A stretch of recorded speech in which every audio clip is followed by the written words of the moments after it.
Feelings in general are not easy to understand. What's worse, or better, is that we are specifically made to feel something, depending on the situation. Now, every existing thing has two sides of the same coin. This principle is also applied to our emotions, no matter if they are considered good or bad. Today, we'll see more in detail one feeling in particular, envy. Let's take a look. How come you became that interested in a complex emotion such as envy? Many people talk about it, but only a few did a huge research like yours. What motivated you to focus on this specifically? Lately, I've been doing a lot of reading in the literature on communications and relationships. That's when I came across new research on envy. Although it's not specifically about communication, envy is a complex social emotion that can have a really big impact on our relationships. Like most psychologists, I've just assumed that envy is bad and should be controlled as much as possible. But after looking deeper into it, I found that it can have a positive side as well. In hindsight, it makes sense. Human emotions are complicated, and they're rarely all good or bad. Everyone has their own Brent in a moment of life or another. It's known that he or she did nothing wrong, that they got what we first wanted for having more skill. Then why do we still get angry at this person? What drives us to make negative thoughts other than envy, anger, and frustration? Brent is the character in my article that gets the promotion you wanted. This made-up example gives us the opportunity to explore the nature of envy. First of all, we need to think about what emotions are and what they're for. Emotions provide us with information about our current situation and the motivation to do something. Envy provides us with the information about our status in the social structure.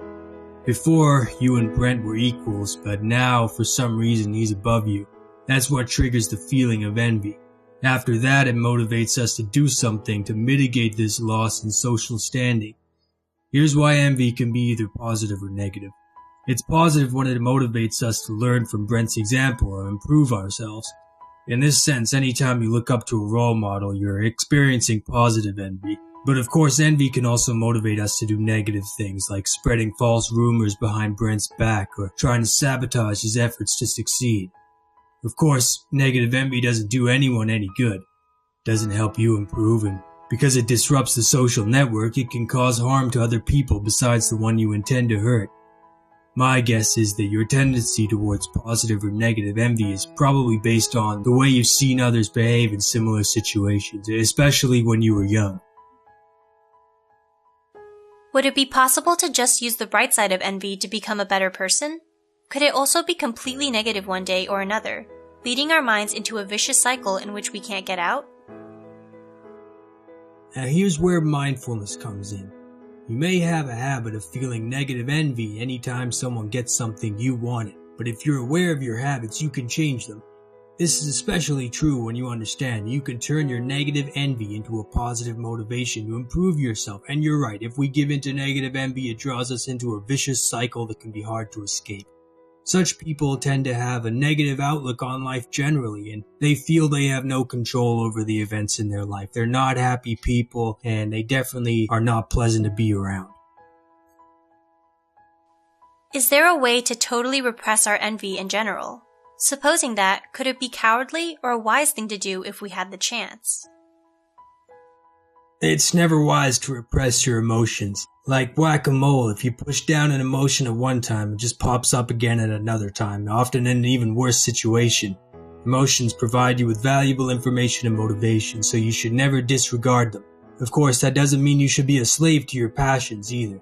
You've also got to do a reality check, use emotion and reason in tandem to guide your behavior. The next time you feel a twinge of envy, embrace the emotion and ask yourself how you can use it to improve yourself. Channeling your envy into self-improvement is definitely a wise course of action. Does it boost our hidden capacities that we first didn't think to possess? Is it a great advantage to be envious in this case? That's the whole idea behind positive envy. You can use the feeling to push yourself forward, make yourself better than you were. You can learn from those you feel envious of, but only if you can avoid the dark side of envy. In your article, you correctly said religious leaders and psychologists always view it as a bad thing. Do you think they were wrong or right in some way? Should envy be considered something to avoid or fully embrace? both the dark and bright side? When people say envy is a bad thing, they're talking about negative envy. And they're certainly right. Negative envy is a corrosive emotion that is harmful to you and everyone around you. However, we should embrace positive envy because of the way it can motivate us to do better. Envy, like all emotions, provides us with motivation to do something, but we can use our reason to channel our envy into a positive course, giving us the motivation we need to improve ourselves. As you stated before, anger and fear are not, of course, the same emotion. Let's just put the case that we feel an emotion considered good. Joy. Does it have a negative side too, like every other feeling mentioned before? You make an excellent point. We can see positive and negative sides to all emotion. Fear protects us from harm, but it can also keep us from pursuing opportunities. Likewise, anger can motivate us to protect ourselves when threatened, but when it's expressed inappropriately, it can seriously damage our social relationships. But what about joy, which seems purely positive, or is it? There's no word for the concept of negative joy in English, but the Germans have a good word for it. They call it Schadenfreude, or shadow joy. You can experience Schadenfreude when you feel happiness at seeing someone else fail or suffer. Slapstick comedy is based on Schadenfreude. You laugh when the comic slips on a banana peel, gets hit on the head, or falls into a manhole. I suppose we're thinking, good thing that's not happening to me, but of course we know that's just an act and nobody is really getting hurt. But we can also relish the real pain of other people. Let's say you've been stewing over Brent stealing your promotion and now you learn he just got fired. Schadenfreude. But still, what good does it do to you? Like negative envy, it's corrosive to yourself as well as everyone else in your social network. So I suggest we keep on the bright side and avoid the shadowy aspects of all our emotions. When was a time you felt envious of another person? Was it positive or negative envy? Feel free to share your stories in the comments below.